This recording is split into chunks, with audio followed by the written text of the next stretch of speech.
സമഗ്ര വോട്ടർ പട്ടിക പരിഷ്കരണവുമായി ബന്ധപ്പെട്ട് കേരളത്തിലെ മുഖ്യ തെരഞ്ഞെടുപ്പ് ഓഫീസർ വിളിച്ച യോഗത്തിൽ രൂക്ഷമായ എതിർപ്പുയർത്തി രാഷ്ട്രീയ പാർട്ടികൾ.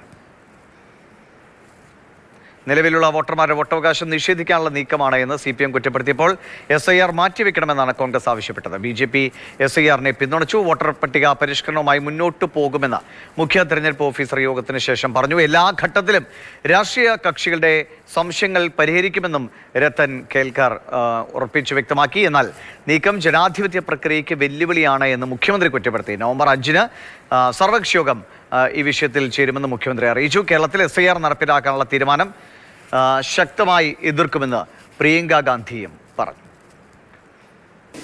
നമുക്ക് ഒരു കൂട്ടായ്മ പ്രവർത്തനമാണ് വേണ്ടത്. അത് തീർച്ചയായിട്ടും ലഭിക്കും. അതിൽ അഭിപ്രായ വ്യത്യാസം എനിക്കൊന്നുമില്ല. തീർച്ചയായിട്ടും അത് ഉണ്ടാവും.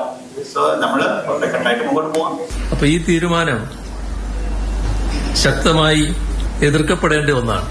അതിന്റെ ഭാഗമായി ഒട്ടേറെ ആശങ്കകൾ ഉയർന്നു വന്നിട്ടുണ്ട്. ഈ സാഹചര്യത്തിൽ തുടർ നടപടികൾ ആലോചിക്കുന്നതിനായി ഒരു സർവകക്ഷി യോഗം വിളിച്ചു ചേർക്കാൻ തീരുമാനിച്ചിട്ടുണ്ട്.